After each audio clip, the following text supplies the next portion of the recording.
Hello students, आज हम almost business correspondence के बिज़नेस कम्युनिकेशन के एंड पर पहुंच चुके हैं।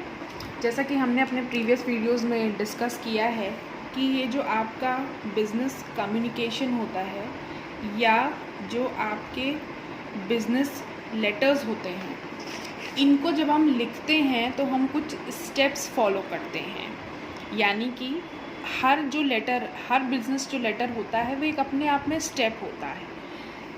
अगर आपको याद हो तो जो आपका फर्स्ट स्टेप होता है बिज़नेस कम्युनिकेशन का या बिज़नेस कॉरेस्पॉन्डेंस का, ये तो आपको बिल्कुल क्लियर है कि 2 पार्टीज़ होंगी। ये हमेशा याद रखिएगा कि बिज़नेस कॉरेस्पॉन्डेंस है, और अगर आप बिज़नेस लेटर्स की बात कर रहे हैं तो हमेशा 2 पार्टीज़ के बीच में ही पत्रों का आदान प्रदान किया जाता है। ये जो 2 पार्टीज़ होंगी उसमें से एक आपका बायर होगा, ठीक है, और एक आपका सेलर होगा। इन दोनों के बीच में जो भी पत्रों का आदान प्रदान होता है उनको बिज़नेस लेटर्स कहा जाता है। और इस प्रकार का जो कम्युनिकेशन होता है बायर और सेलर के बीच का, ठीक है, ये आपका बिज़नेस कम्युनिकेशन होता है। और ये किस प्रकार का बिज़नेस कम्युनिकेशन है? ये आपका एक्सटर्नल बिज़नेस कम्युनिकेशन है, क्योंकि ये जो बायर है या ये जो सेलर है ये कंपनी से बाहर है। ये जो बायर जो इसके साथ जो कम्युनिकेशन कर रहा है वो आउट ऑफ कंपनी में जाकर कर रहा है, ठीक है, अनदर पार्टी से कर रहा है जो कि बाहर सिचुएटेड है। तो ये आपका external type of business communication है। अब फिर उसके बाद जो मैं स्टेप्स की बात कर रही हूँ कि आज हम ऑलमोस्ट वो सारे स्टेप्स को कवर कर लेंगे। तो जो पहला स्टेप था आपका वो था लेटर ऑफ इंक्वायरी, ठीक है। जैसा कि हम लोग ने प्रीवियस वीडियोस में देखा है कि जो सबसे पहला लेटर जो है वो बिज़नेस कम्युनिकेशन का होता है वो होता है लेटर ऑफ इंक्वायरी, जिसमें हम किसी ना किसी प्रोडक्ट की सिर्फ जानकारी लेते हैं, दैट्स इट, और कुछ नहीं, ठीक है। बायर को नीड है किसी भी प्रोडक्ट की फ्यूचर के लिए, तो उसने सिर्फ लेटर ऑफ इंक्वायरी लिखा सेलर को, जिसमें वो सिर्फ प्रोडक्ट की जानकारी लेता है। अब स्टेप नंबर जो 2 होता है वो होता है लेटर ऑफ कोटेशन, ठीक है।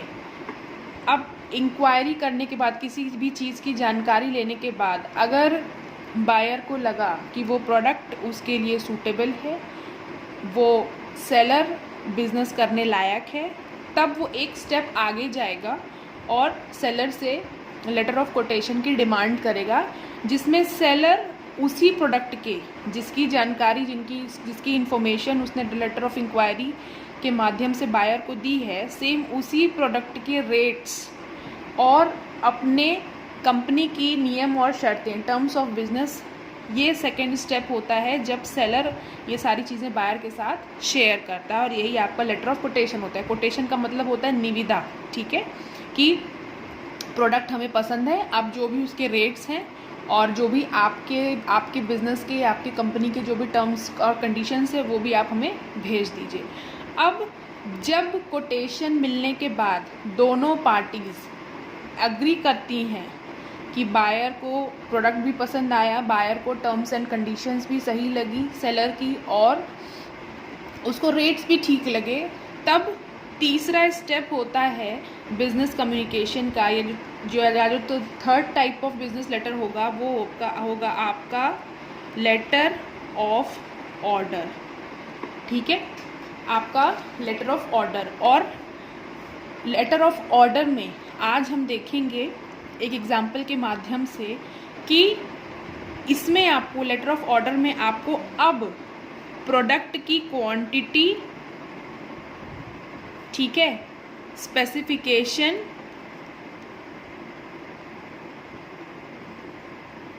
ये सारी चीज़ें आपको शेयर करनी पड़ेंगी, ठीक है। अभी तक इंक्वायरी में हमने सिर्फ इंफॉर्मेशन ली, लेटर ऑफ कोटेशन में हमने रेट्स, टर्म्स ऑफ बिजनेस जो है वो मांगे।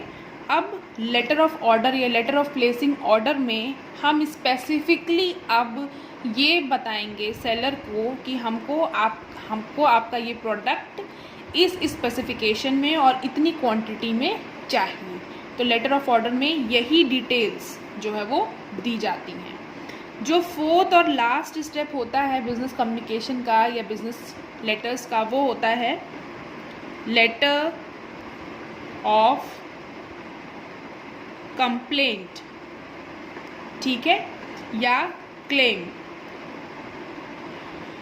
इसमें आप ये समझ लीजिए कि कोई भी प्रोडक्ट जो ऑर्डर प्लेस करते टाइम हमने परचेज़ किया था वो प्रोडक्ट बाय डिफ़ॉल्ट ख़राब मिल गया या उसमें कुछ डिफेक्ट्स हैं, ठीक है, तो उसके बाद लास्ट स्टेप जो होता है वो होता है लेटर ऑफ कंप्लेंट।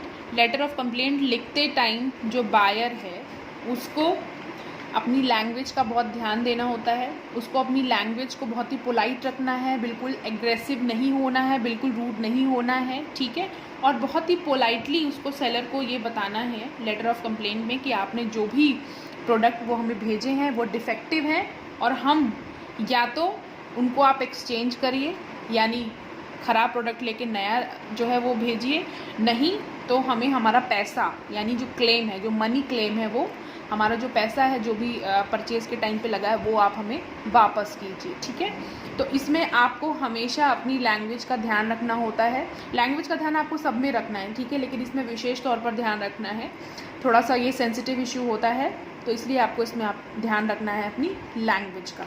अब हम आगे बढ़ते हैं और एक एग्जाम्पल के माध्यम से समझते हैं कि ऑर्डर प्लेसिंग लेटर जो थर्ड स्टेप है वो आपका क्या होता है। इसमें अगर आप देखें तो एग्जाम्पल में इसमें समझाया जा रहा है, इसमें जो क्वेश्चन दिया हुआ है वो आपका है यू आर शुभम श्रीवास्तव, यानी कि जो बायर है, जो सेंडर है, उसकी यहाँ पर डिटेल्स दी हुई हैं। You are Shubham Srivastava the purchase manager of Vidya electronics, ठीक है, यानी कि जो सेंडर है, जो बायर है वो कौन है, शुभम श्रीवास्तव है और उनका डेजिग्नेशन क्या है, वो एक परचेज मैनेजर है। किस कंपनी में, कंपनी का नाम देखिए यहाँ पर दिया गया है विद्या इलेक्ट्रॉनिक्स, ठीक है। एक चीज़ और मैं आपको बता दूँ, क्वेश्चंस में आपको कंप्लीट एड्रेस, ठीक है, लेटर हेड पे लिखने के लिए कंप्लीट एड्रेस आपको क्वेश्चंस में नहीं दिया गया होगा, तो कोई भी एक जनरल एड्रेस आप पकड़ लीजिए और आप उसको क्या कहते हैं ध्यान में रखिए और आप उसको यूज़ कर सकते हैं, कोई क्लैरिफाई करने नहीं जा रहा है, ठीक है। So don't bothered about the address. अब next, write a letter to the sales manager. अब देखिए यहाँ पर रिसीवर का भी एड्रेस यानी सेलर का भी एड्रेस दिया हुआ है, ठीक है। Write a letter to the sales manager of Simtronics private limited. जो सेल्स मैनेजर हैं, जो रिसीवर है, उनका डेजिग्नेशन ये है सेल्स मैनेजर और कंपनी का नाम है उनकी Simtronics private limited for ordering of few electronics items. अब देखिए यहाँ पर जो ऑर्डरिंग है, ये जो ऑर्डर वर्ड है वो यहाँ पर यूज़ किया गया है। तो जब आप क्वेश्चन में देखें, अगर इंक्वायरी का होगा, लेटर ऑफ इंक्वायरी होगा तो उसमें इंक्वायरी वर्ड ज़रूर आएगा। अगर कोटेशन का है तो उसमें रेट्स, ठीक है, या टर्म्स ऑफ बिजनेस या कोटेशन, ऐसे वर्ड्स ज़रूर दिए होंगे क्वेश्चन में। और अगर लेटर ऑफ ऑर्डर है तो उसमें आपका ऑर्डर वर्ड ज़रूर दिया गया होगा।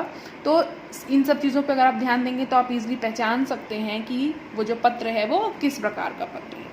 अब इनको क्या चीज़ें ऑर्डर करनी है, इलेक्ट्रॉनिक्स आइटम्स चाहिए। किसको चाहिए, विद्या इलेक्ट्रॉनिक्स को कुछ इलेक्ट्रॉनिक्स आइटम चाहिए, ठीक है। किससे चाहिए, सिमट्रॉनिक्स प्राइवेट लिमिटेड से चाहिए, ठीक है। अब हम देखते हैं, जैसा कि मैंने आपको अपने प्रीवियस वीडियोस में भी बताया है, ये जो विद्या इलेक्ट्रॉनिक्स हैं ये सेंडर हैं या ये बायर हैं जो पत्र लिख रहे हैं, ठीक है। किसको लिख रहे हैं, सिमट्रॉनिक्स प्राइवेट लिमिटेड को। ये रिसीवर हैं या ये सेलर हैं। तो लेटर हेड आपको कुछ इस तरीके से बॉक्स में, ठीक है, इस तरीके का आपको एक पहले बॉक्स बना लेना है अपनी कॉपीज़ में। और सबसे पहले जो सबसे पहला पार्ट होता है बिजनेस लेटर का वो क्या होता है, फर्स्ट जो एलिमेंट होता है या जो फर्स्ट पार्ट होता है that is your letter head. देखिए बच्चों, हमेशा इस चीज़ का ध्यान रखिएगा कि जब भी आप किसी प्रकार का पत्र सीखिए तो उसके सभी पार्ट्स पर ज़रूर ध्यान दीजिएगा, क्योंकि एक एक जो एलिमेंट्स हैं सब पे मार्किंग होती है। अभी तो आपको ऑब्जेक्टिव एग्ज़ाम देना है, सब्जेक्टिव नहीं देना है। अदरवाइज़ जब भी लेटर राइटिंग की जाती है तो जो उसके मार्क्स होते हैं वो सारे पार्ट्स पर डिवाइडेड होते हैं, ठीक है। ऐसा नहीं है कि सिर्फ कंटेंट पे आपके सारे मार्क्स होंगे, नहीं। जैसे मैथ्स में स्टेप मार्किंग होती है उसी प्रकार से जो बिज़नेस राइटिंग होती है या जो लेटर राइटिंग होती है किसी भी प्रकार की, उसमें स्टेप मार्किंग हम फॉलो करते हैं, ठीक है।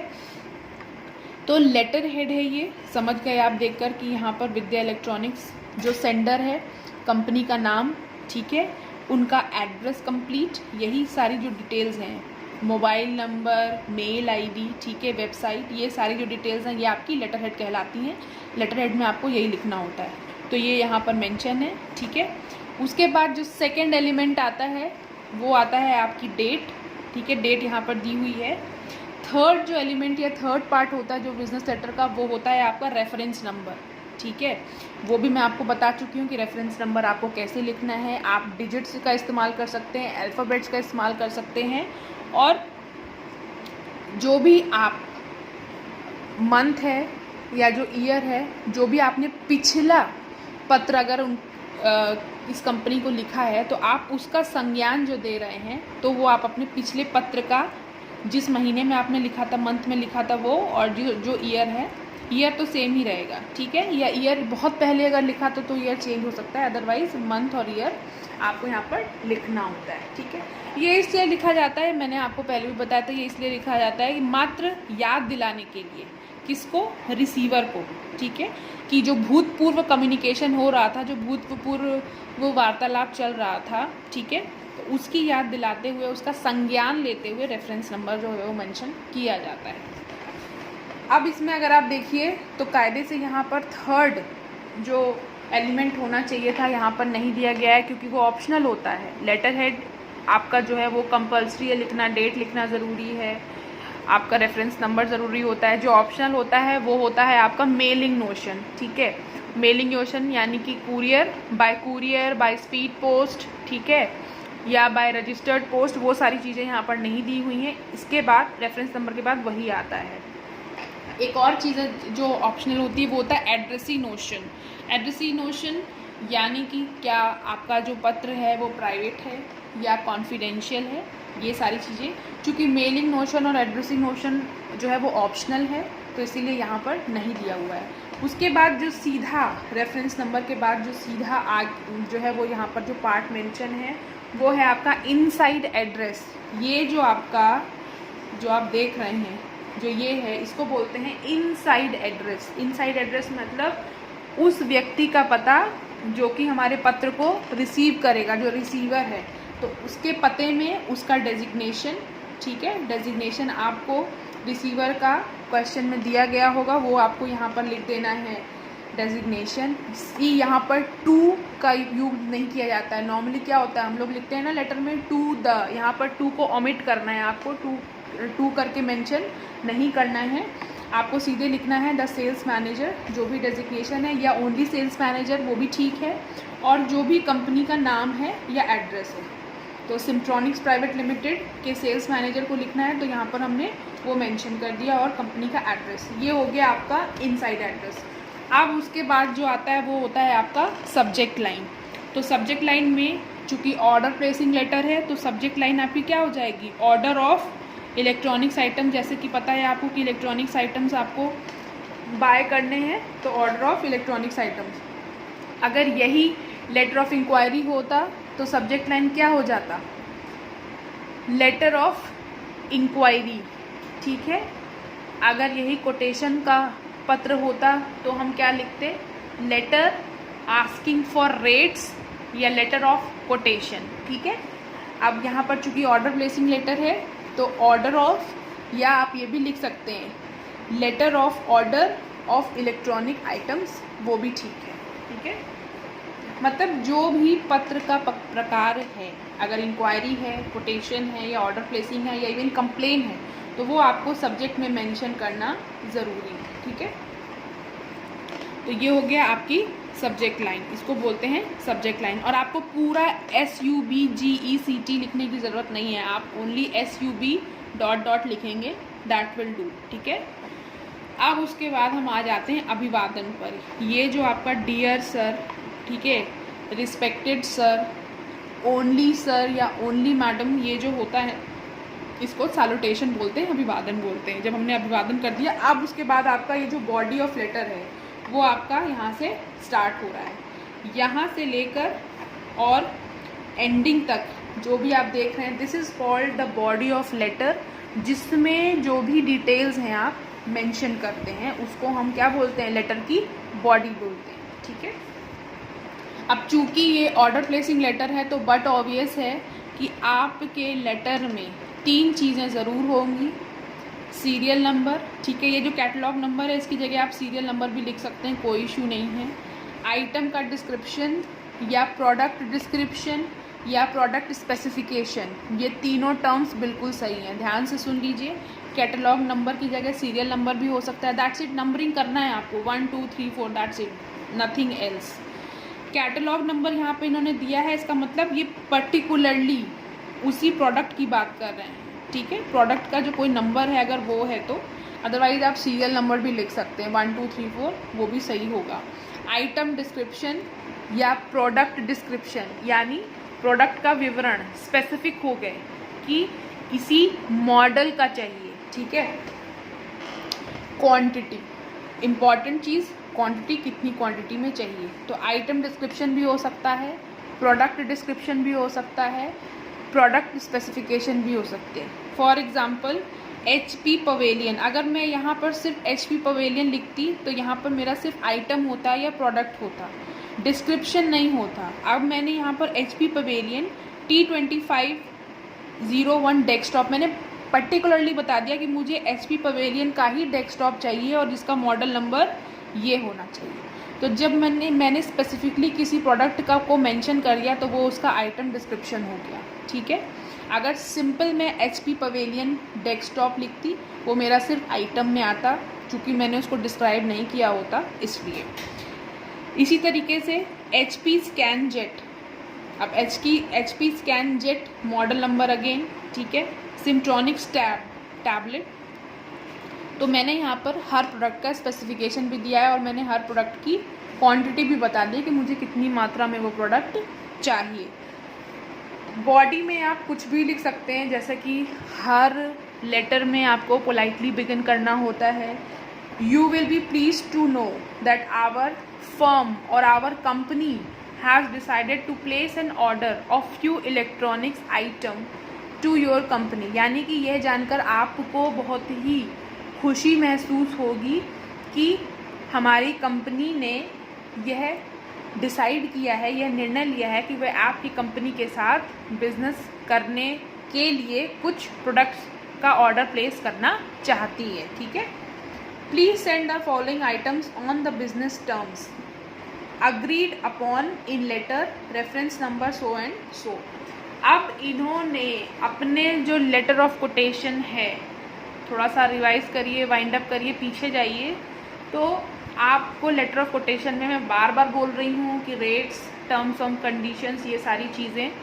सेकेंड स्टेप यही होता है कि यहाँ पर देखिए इन्होंने बता दिया कि आप हमें वही आइटम्स का कि जो है हम वही आइटम्स का आपको ऑर्डर दे रहे हैं जो कि हमारे पिछले पत्र में, पिछला पत्र इनका क्या हुआ होगा, पिछला पत्र यानी स्टेप नंबर 2 इनका लेटर ऑफ कोटेशन ही रहा होगा। तो स्टेप नंबर 2 में जो भी हमारी रेट्स, भाई बायर ने ये जो थे आपके विद्या इलेक्ट्रॉनिक्स, ठीक है, विद्या इलेक्ट्रॉनिक्स ने इनको लेटर ऑफ कोटेशन लिखा होगा पहले, ठीक है। उसमें इन्होंने विद्या इलेक्ट्रॉनिक्स ने सिम्ट्रॉनिक्स प्राइवेट लिमिटेड से उसके रेट्स, ठीक है, पहले तो लेटर ऑफ इंक्वायरी लिखा होगा विद्या इलेक्ट्रॉनिक्स ने सिम्ट्रॉनिक्स प्राइवेट लिमिटेड को।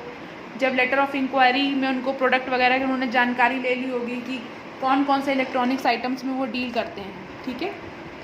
उसके बाद जब विद्या इलेक्ट्रॉनिक्स को उनके इलेक्ट्रॉनिक्स आइटम ठीक लगे सिम्ट्रॉनिक्स प्राइवेट लिमिटेड के, फिर उन्होंने स्टेप नंबर 2 किया होगा, लेटर आस्किंग फॉर कोटेशन, ठीक है। लेटर आस्किंग फॉर कोटेशन में सिम्ट्रॉनिक्स ने बताया हुआ कि जो हमारे टर्म्स ऑफ बिजनेस हैं वो ये हैं और ये हमारे जो इलेक्ट्रॉनिक्स आइटम है उनके रेट्स, ब्रोशर वगैरह जो भी उनको था, कैटलॉग वगैरह उन्होंने उनको भेजी होगी सिम्ट्रॉनिक्स ने, किसको, विद्या इलेक्ट्रॉनिक्स को, ठीक है। अब जब दोनों पार्टीज़ यानी विद्या इलेक्ट्रॉनिक्स और सिम्ट्रॉनिक्स प्राइवेट लिमिटेड जब दोनों पार्टीज़ अग्री कर गई आपस में, ठीक है, तब उसके बाद इन्होंने विद्या इलेक्ट्रॉनिक्स ने सिम्ट्रॉनिक्स वालों को बोला कि अब हमको आपके प्रोडक्ट्स मंगाने हैं, हमको ऑर्डर प्लेस करना है।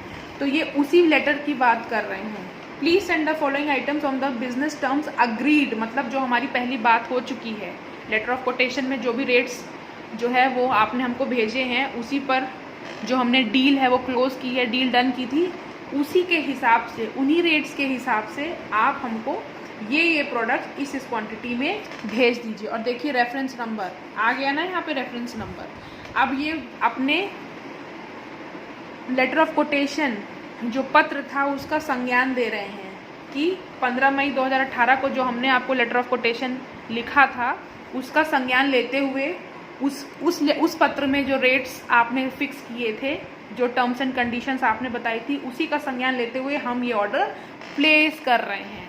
तो देखिए बिजनेस कम्युनिकेशन में यही होता है कि पिछले पत्रों का संज्ञान जब लिया जाता है तो रेफरेंस नंबर वो मेंशन किया जाता है। तो रेफरेंस नंबर आप यहाँ भी मेंशन कर सकते हैं, और अगर बीच में आपको फिर से रिसीवर को याद दिलाना है कोई भी चीज़, तो आप बीच में भी बॉडी ऑफ लेटर में भी उसको मेंशन कर सकते हैं। ठीक है, अब उसके बाद कुछ नहीं करना है आपको। ठीक है, सिंपल आपने बोला कि आपको जानकर बहुत खुशी होगी कि हम आपके साथ बिजनेस करना चाहते हैं, और अगर आप नहीं भी लिखेंगे रेफरेंस नंबर, अगर आपको नहीं याद आ रहा है, आप स्किप कर गए हैं, तो कोई बात नहीं, यहाँ पर आप लिख रहे हैं, दैट्स इनफ। यहाँ पर नहीं भी लिखते हैं तो कोई दिक्कत नहीं है।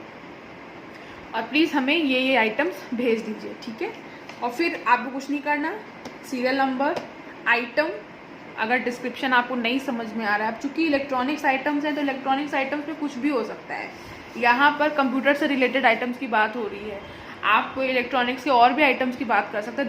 That is up to your imagination कि आप कितना इमेजिन कर सकते हैं, थोड़ा सा आपको दिमाग लगाना पड़ेगा। ठीक है, तो यहाँ पर कंप्यूटर से रिलेटेड स्टेशनरी की इन्होंने बात करी है, तो इन्होंने स्पेसिफिकली यहाँ पर मेंशन कर दिया, हाँ आपको सीरियल नंबर, प्रोडक्ट और क्वांटिटी, ये 3 चीज़ तो आपको लिखनी ही लिखनी है। आप इसको नोट कर लीजिए कि जो भी ऑर्डर प्लेसिंग लेटर होता है उसमें सीरियल नंबर, प्रोडक्ट का डिस्क्रिप्शन या प्रोडक्ट का नाम और उसकी क्वांटिटी हमको मेंशन करना ही है। ठीक है, अब उसके बाद जो आपका एंडिंग है, नॉर्मली आपको एंड करना है। ठीक है, इट्स अप टू यू, आप सिंपल तरीके से एंड कर सकते हैं। We would be grateful if you could send the items duly insured. आप सिंपल ये भी लिख सकते हैं कि we will be grateful if you could send the items as early as possible या एज सून एज पॉसिबल। यहाँ पर इन्होंने इंश्योरेंस डाल दिया कि भाई आप अपने आइटम्स को प्रॉपरली इंश्योर्ड करके भेजिए। सपोज़ अगर कोई भी प्रोडक्ट डैमेज होता है तो उसकी कॉस्ट ईजिली रिकवर हो पाए। अगर आपको ऐसा कुछ स्टेटमेंट नहीं माइंड में आ रहा तो आप सिंपल लिख सकते हैं we would be grateful if you could send the item as early as possible या as soon as possible, that's it.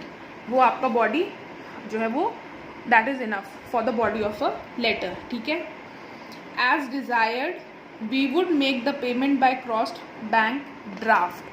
अब इन्होंने यहाँ पर एक लाइन इंपॉर्टेंट और ऐड कर दी कि जो ऑर्डर रिसीव होने के बाद आपको पेमेंट करना पड़ेगा। यही तो होता है ना कि जब हम कोई भी चीज़ मंगाते हैं, आप कोई भी चीज़ खरीदते हैं, जब आपको वो आइटम मिल जाता है तो आप उसका क्या करते हैं, पेमेंट करते हैं। तो यहाँ पर भी इन्होंने ये बता दिया है कि as desired we would make the payment by crossed bank draft या चेक, या we would make the payment by online. ये सारी चीज़ें हम यहाँ पर इन्होंने मेंशन कर दी। तो ये आपका बॉडी हो गया। ठीक है, तो बॉडी में आपको किन किन चीज़ों का ध्यान रखना है, सिंपल आपको ये बताना है कि आपको क्या क्या प्रोडक्ट किस किस क्वांटिटी में चाहिए और आप पेमेंट कैसे करेंगे। ये 2 बातें आपको सिर्फ मेंशन करनी है, दैट्स इट। बाकी आपकी इमेजिनेशन के ऊपर है, अगर आप बना सकते हैं, लाइंस आपके दिमाग में आ रही हैं, क्योंकि सारे देखिए जितने भी बिजनेस लेटर्स हैं ना उसमें कुछ कुछ चीज़ें कॉमन है कि स्टार्टिंग आपको कैसे करनी है, सैल्यूटेशन के बाद आपको बिगिन कैसे करना है। वो आप लेटर्स लिखते आ रहे हैं तो वो जो 1-2 लाइन होती है ना कि वो कॉमन होती है कि this is to inform you या it is to inform you या we would be very glad, ठीक है, टू अनाउंस दैट। ठीक है, तो ये सारी चीज़ें कॉमन है। इसी तरीके से आपको बिगिन करना है और सिंपल आपको जो भी डिटेल्स है वो एकदम कट टू द पॉइंट आपको बात करनी है। अब बॉडी आपकी यहाँ पर फिनिश होगी, उसके बाद complimentary closure, thanking you with regards, with best wishes, with warm wishes, ये सारी चीज़ें जो आती हैं यहाँ पर नहीं दिया हुआ है, कोई नहीं, अगर आप चाहते हैं तो आप लिख सकते हैं। This is known as complimentary closure, your sincerely. और फिर आपका signature line that means your full name. अब शुभम श्रीवास्तव यहाँ पर दिया हुआ है, हर क्वेश्चन में नहीं दिया होगा नेम, तो आपको वहाँ पर एग्जामिनेशन पर्पज से आप XYZ लिख सकते हैं। अगर आप वाकई में प्रोफेशनल हैं, किसी कंपनी में आप काम करेंगे, तो यहाँ पर आप अपना नाम लिखेंगे, ठीक है। पूरा नाम आपको लिखना है और अपना डेजिग्नेशन लिखना है। डेजिग्नेशन क्वेश्चन में लिखा होगा, अगर नहीं भी लिखा होगा तो मान लीजिएगा 2 सेकंड के लिए कि आप मैनेजर हैं, ठीक है। बिजनेस में आप हैं, मैनेजर हैं, आप एज्यूम कर सकते हैं, नो इश्यूज़। एग्जामिनेशन में आप XYZ ABC लिख देंगे, आप अपना नाम नहीं लिखना चाहते, दैट विल डू, ठीक है। तो इस तरीके से आपका ये जो है वो बॉडी फिनिश हो गई आपकी ऑर्डर प्लेसिंग लेटर्स की। नेक्स्ट वीडियो में हम देखेंगे कि जो लेटर्स ऑफ कंप्लेंट होते हैं, जो क्लेम होते हैं, वो किस तरीके से लिखे जाते हैं। Till then stay tuned.